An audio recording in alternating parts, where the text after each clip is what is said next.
G'day everyone and welcome to the Trekzone Spotlight. Matt Miller with you. Exclusive details about a fully funded Star Trek fan film over the next 2 episodes.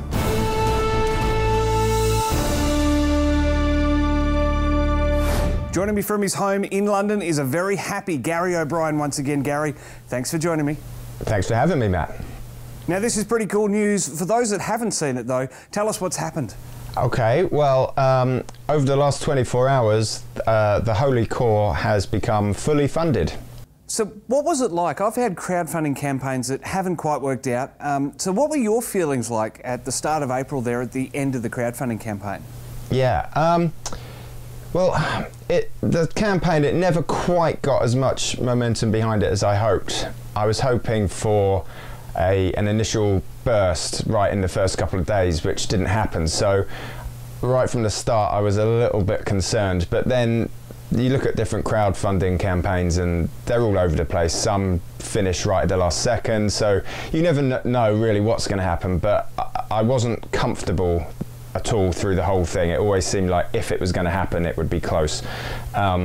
And obviously, unfortunately, it didn't. I mean, we got halfway there, which, you know, in fact, is no small accomplishment, because, you know, that we still managed to raise, in theory, over £4,000 in 30 days, which isn't bad at all. I mean, no, exactly. I mean, that's double what Chance Encounter got in the same amount of time. So, yeah. I mean, it's not that we didn't do well. We just didn't hit the target. Well, what was your motivation for going with Kickstarter instead of IndieGoGo? Because, of course, with IndieGoGo, you could have kept the money that you'd raised over the month.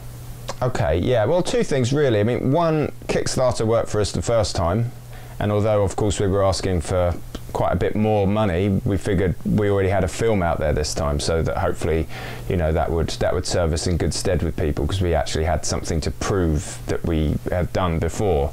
And the other thing was, I think that as a donor, I think that I would rather give to a Kickstarter than an IndieGoGo.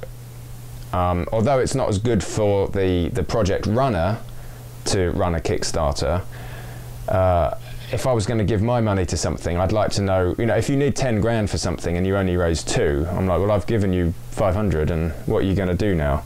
And I didn't want to be in that position either. I didn't want to raise like half the money and then be like, well, that's not really enough to make the film, so now what do I do? Do I do yet another one? And now it just seems like you'll just keep asking for money over and over, or do I give that money back? So I wanted to either know, you know, yeah, we're doing the film, or we're not really. So that's kind of really the 2 main reasons for Kickstarter. IndieGoGo has a bit of a reputation amongst the fan film community now, especially given that any money that you raise over your crowdfunding campaign is money that you get. It's not going to be enough if you don't reach your target to make the film, because, well, you had a target.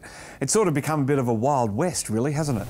Yeah, it's an interesting thought. I mean, I'm not too sure. I think certainly in terms of Star Trek fan films, that seems to be it. Obviously there's such a huge array of things you can crowdfund for, I don't know, but certainly in the Star Trek film sphere, you're right, I think that does seem to be the model. I mean, I think you'll know better than I, but I think that even Star Trek Continues struggled, and I think maybe didn't even reach its final IndieGoGo campaign. So if those guys couldn't, then it is a little bleak.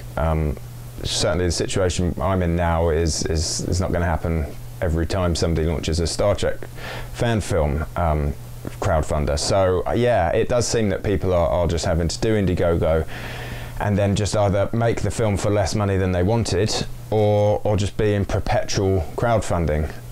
The thing is, I get the impression that a lot of the people that are backing these fan films are the same people, which is great. You know, there's like a hardcore of people that are willing and happy to donate to fan films, but if you then just don't get enough and go back, you're just going back to the same people, and they're like, well, I already gave you some money 2 months ago.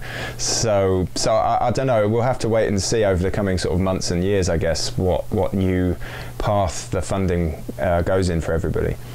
Well, it certainly is a challenge. I remember reading during the week somewhere online, I can't remember exactly where it was, that Continues and New Voyages were struggling towards the end there. It almost seems as though the heyday of crowdfunding for Star Trek fan films is over. And I wonder whether the actual heyday was because there was no new Trek on the horizon. But now that Discovery's here and the new movies are here, polarising views aside, we have new Trek, a new official Trek. And the donors seem to have moved on to give their money to the studios once again. So do you feel that there's still a place for fan films? Yeah, I mean, I think there must be, especially as you say that you know, not everybody is a fan of the Star Trek, the official Star Trek that's coming out. Some people love it, some don't, some are indifferent. So I think there's always going to be a market for the fan films. I don't doubt that, but exactly. I mean, I do agree. I think you're right in that the fact that there is official Star Trek now is certainly will have hurt fan films. Because yeah, you're right. There's not that drought of Star Trek content like there was, you know, 2-3 years ago. And I think certainly you're right that Star Trek Continues was like the sweet spot, I think, and maybe with Axanar as well. The planets were all in alignment for crowdfunding Star Trek at that time. You know, Axanar hadn't had any troubles yet, and everybody kind of was blown away by Prelude to Axanar, and Star Trek Continues was doing great, and everybody was on board fully, and you know, we all kind of went a bit crazy crowdfunding everything.